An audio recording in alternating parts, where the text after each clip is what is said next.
అందరికీ నమస్కారం అండి. ఆంధ్రప్రదేశ్ రాష్ట్ర ప్రభుత్వ ఉద్యోగుల పెన్షనర్ల తాజా సమాచారం. పీఆర్సీ ఏరియర్స్ డిఏ డిఆర్ బకాయిల చెల్లింపులకి సంబంధించి ప్రభుత్వం సానుకూలం. సో ఈ వీడియోలో వీటన్నిటి గురించి పూర్తి వివరాలు అయితే తెలుసుకుందామండి. ముందుగా వీడియోని సపోర్ట్ చేసే వారందరూ కూడా వీడియోని ఒక లైక్ చేసి మీ తోటి ఉద్యోగ మిత్రులకు వీడియోని అయితే షేర్ చేయండి. ఛానల్ని ఫస్ట్ టైం కనుక విజిట్ చేసినట్లయితే తప్పనిసరిగా సబ్స్క్రైబ్ చేసుకుని పక్కన ఉండే బెల్ సింబల్ని యాక్టివేట్ చేసుకోండి.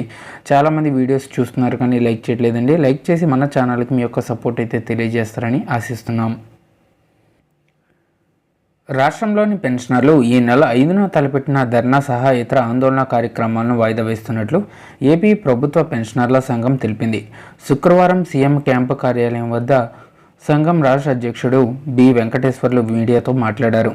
రాష్ట్ర ప్రభుత్వం పెన్షనర్లకు అడిషనల్ కాండోమ్ పెన్షన్ను 10 to 7% తగ్గించిందని, దీన్ని పునరుద్ధరించాలని కోరుతూ తాము ఈ నెల 5 నుంచి రాష్ట్ర వ్యాప్తంగా ఆందోళనకు పిలుపునిచ్చినట్లు చెప్పారు.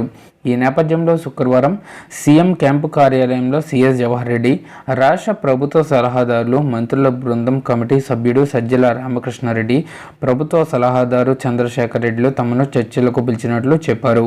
సమావేశంలో పెన్షనర్లకు డిఏ ఏరియర్లు, పీఆర్సీ ఏరియాలో ఈహెచ్ఎస్ కార్డులను ఇవ్వాలని కోరగా ప్రభుత్వం సానుకూలంగా స్పందించిందని చెప్పారు. అసెంబ్లీ సమావేశాలు ముగిసిన తర్వాత ఈ సమస్యలను పరిష్కరిస్తామని ప్రభుత్వం హామీ ఇవ్వడంతో ఆందోళన కార్యక్రమాలను వాయిదా వేస్తున్నట్లు ప్రకటించారు.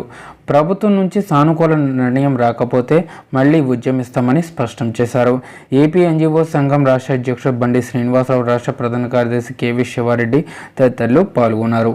సో విధంగా పెన్షనర్లకు సంబంధించి పెండింగ్లో ఉన్నటువంటి అన్ని రకాల ఆర్థికంగా ఉన్నటువంటి అంశాలన్నీ కూడా క్లియర్ చేసేందుకు త్వరలోనే మనకి ప్రభుత్వం దగ్గర నుంచి ఇంపార్టెంట్ అప్డేట్ అయితే రాబోతుందని చెప్పేసి ఇక్కడ చెప్పడం జరిగింది.